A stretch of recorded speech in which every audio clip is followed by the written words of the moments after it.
안녕하세요. 반갑습니다. 오늘도 하나님 말씀으로 하루를 시작하는 모닝방에 오신 여러분들 주님의 이름으로 환영하고 축복합니다.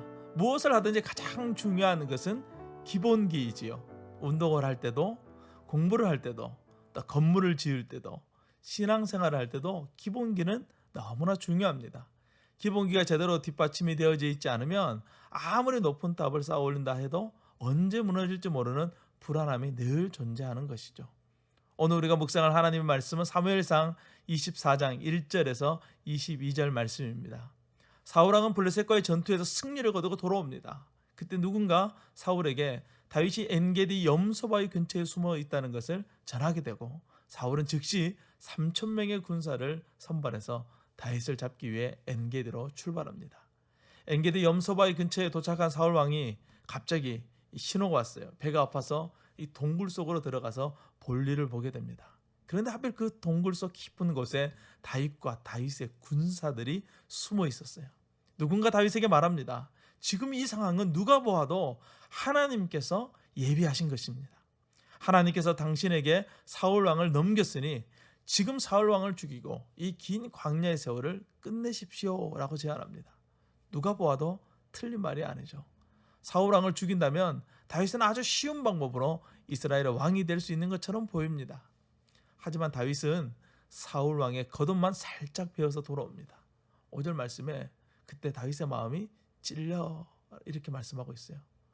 단지 사울의 겉옷만 베었음에도 불구하고 다윗의 마음은 힘들었다는 거예요. 원문을 직역하면 다윗의 마음이 그를 쳤다입니다. 다윗이 찔림을 받은 이유는 사울이 하나님의 기름 부음을 받은 왕이었기 때문에 그렇습니다. 구약 성경에서 기름 부음을 받았다는 것은 하나님의 것으로 구별되었다는 것을 의미해요. 하나님의 것으로 구별된 모든 것은 하나님만이 마음대로 할 수 있는 거예요. 그것이 사람이든 물건이든 모든 권한이 하나님께만 있는 것입니다. 다윗은 바로 그 하나님의 기름 부음을 받은 왕의 겉옷을 잘랐으니 마치 자신이 큰 죄를 지은 것 같은 양심의 가책을 느끼게 된 것이죠.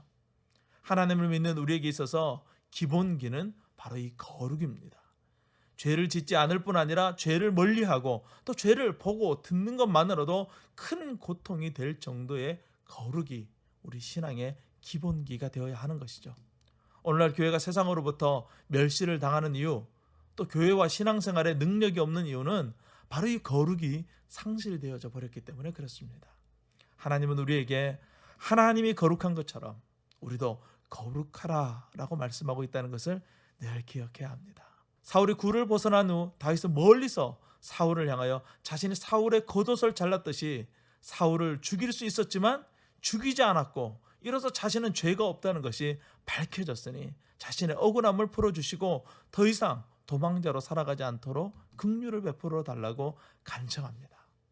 사울은 그제서야 자신의 옷자락이 잘려간 것을 확인하고 다윗의 간절한 호소를 듣고 다윗의 무죄를 깨닫지요. 16절에서 사울은 다윗을 향하여 나의 아들이라고 부르면서 자신의 잘못을 사과합니다. 그리고 더 이상 다윗을 쫓지 않겠다고 말한 후에 자기 집으로 돌아갑니다. 오랜 세월 동안 계속되었던 이 광야 생활을 마칠 수 있도록 한 것은 칼과 창이 아니라 거룩이 이 광야 생활을 마치게 합니다.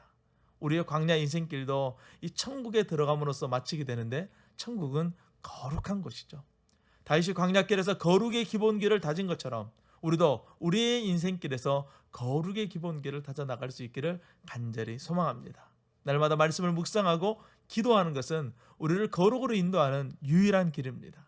오늘도 주신 말씀을 여러 번 읽으시고 묵상하면서 하나님의 마음을 깨닫고 거룩의 기본기를 다져가는 우리 모두가 될 수 있기를 주님의 이름으로 축원합니다. 오늘도 승리하세요. 샬롬.